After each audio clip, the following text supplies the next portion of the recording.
Octubre 29. Pago del impuesto para el templo.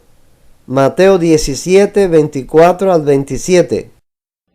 Cuando Jesús y sus discípulos llegaron a Capernaum, los que cobraban el impuesto del templo se acercaron a Pedro y le preguntaron: ¿Su maestro no paga el impuesto del templo? Sí lo paga, respondió Pedro. Al entrar Pedro en la casa, se adelantó Jesús a preguntarle: ¿Tú qué opinas, Simón? ¿Los reyes de la tierra, a quiénes cobran tributos e impuestos? ¿A los suyos o a los demás? A los demás, contestó Pedro. Entonces, los suyos están exentos, le dijo Jesús. Pero para no escandalizar a esta gente, vete al lago y echa el anzuelo. Saca el primer pez que pique. Ábrele la boca y encontrarás una moneda.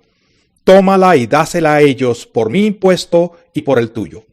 ¿Cómo se debe perdonar? Mateo 18, 15 al 22.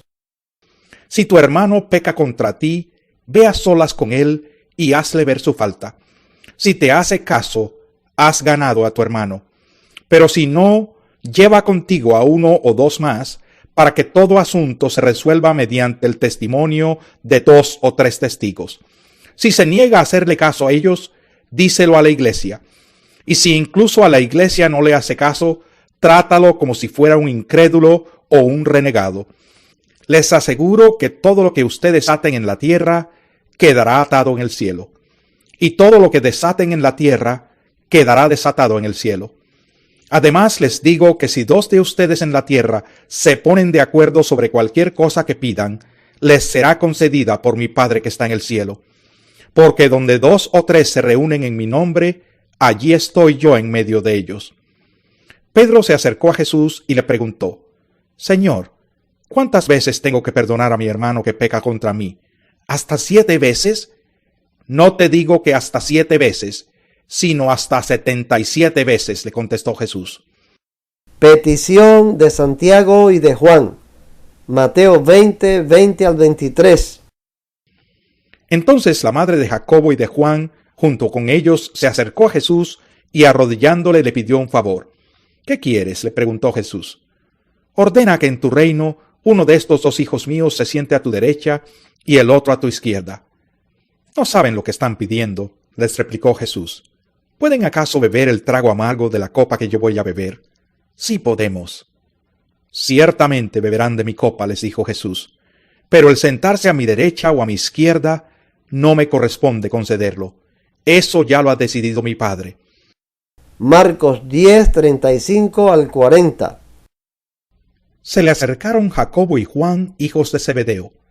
Maestro, le dijeron, queremos que nos concedas lo que te vamos a pedir. ¿Qué quieren que haga por ustedes? Concédenos que en tu glorioso reino uno de nosotros se siente a tu derecha y el otro a tu izquierda. No saben lo que están pidiendo, les replicó Jesús. ¿Pueden acaso beber el trago amargo de la copa que yo bebo? ¿O pasar por la prueba del bautismo con el que voy a ser probado? Sí podemos. Ustedes beberán de la copa que yo bebo, les respondió Jesús, y pasarán por la prueba del bautismo con el que voy a ser probado. Pero el sentarse a mi derecha o a mi izquierda no me corresponde a mí concederlo. Eso ya está decidido. Mateo 20, 24 al 28. Cuando lo oyeron los otros 10, se indignaron contra los 2 hermanos.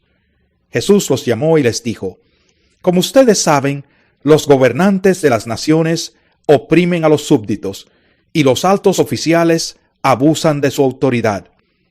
Pero entre ustedes no debe ser así.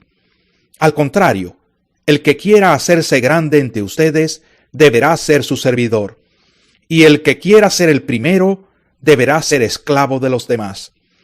Así como el Hijo del Hombre no vino para que le sirvan, sino para servir y para dar su vida en rescate por muchos. Marcos 10, 41 al 45. Los otros 10, al oír la conversación, se indignaron contra Jacobo y Juan. Así que Jesús los llamó y les dijo: Como ustedes saben, los que se consideran jefes de las naciones oprimen a los súbditos, y los altos oficiales abusan de su autoridad. Pero entre ustedes no debe ser así. Al contrario, el que quiera hacerse grande entre ustedes deberá ser su servidor. y el que quiera ser el primero deberá ser esclavo de todos. Porque ni aun el Hijo del Hombre vino para que le sirvan, sino para servir y para dar su vida en rescate por muchos.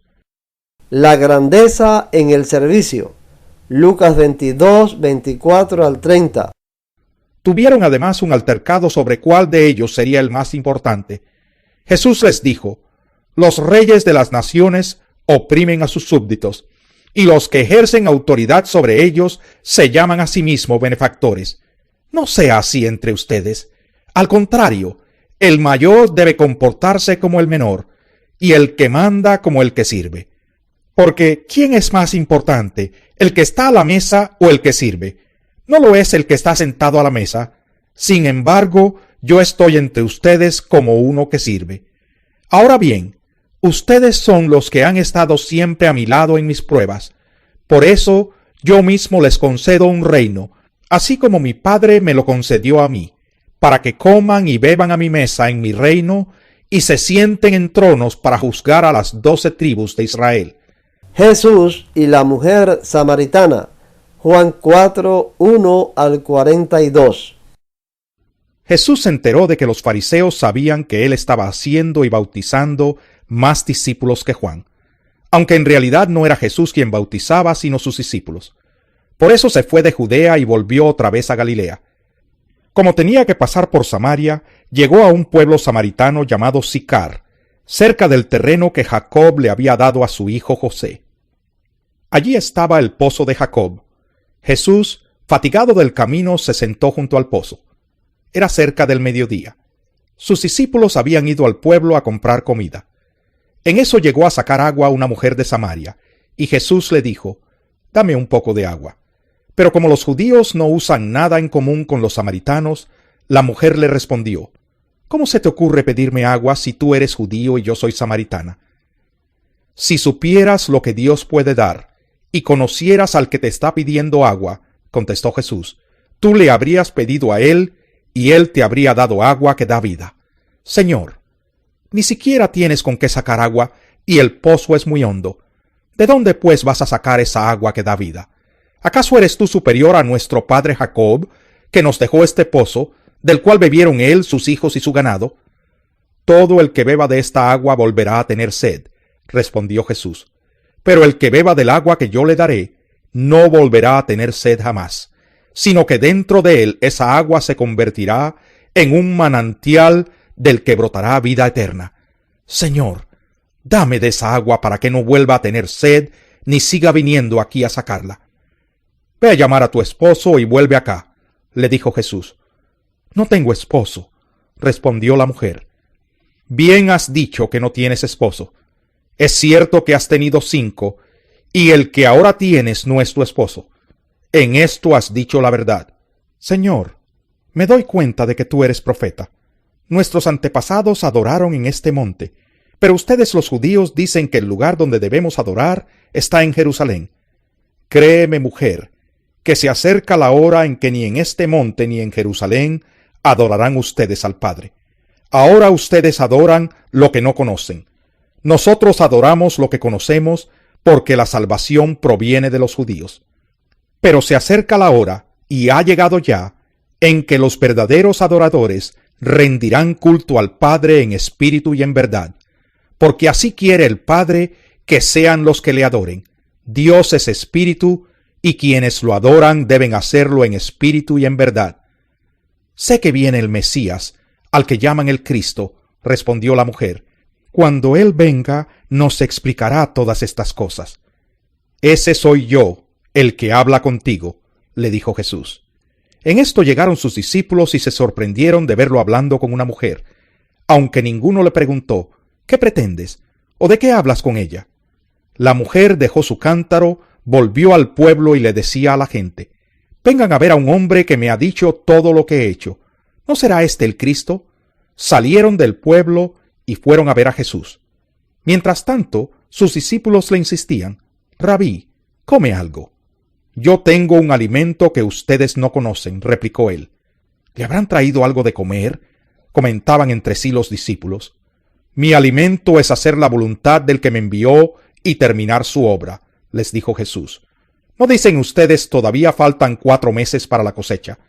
Yo les digo, abran los ojos y miren los campos sembrados. Ya la cosecha está madura. Ya el segador recibe su salario y recoge el fruto para vida eterna. Ahora tanto el sembrador como el segador se alegran juntos. Porque como dice el refrán, uno es el que siembra y otro el que cosecha. Yo los he enviado a ustedes a cosechar lo que no les costó ningún trabajo. Otros se han fatigado trabajando y ustedes han cosechado el fruto de ese trabajo. Muchos de los samaritanos que vivían en aquel pueblo creyeron en él por el testimonio que daba la mujer. Me dijo todo lo que he hecho. Así que cuando los samaritanos fueron a su encuentro, le insistieron en que se quedara con ellos. Jesús permaneció allí 2 días, y muchos más llegaron a creer por lo que él mismo decía. Ya no creemos solo por lo que tú dijiste, le decían a la mujer. Ahora lo hemos oído nosotros mismos y sabemos que verdaderamente este es el Salvador del mundo.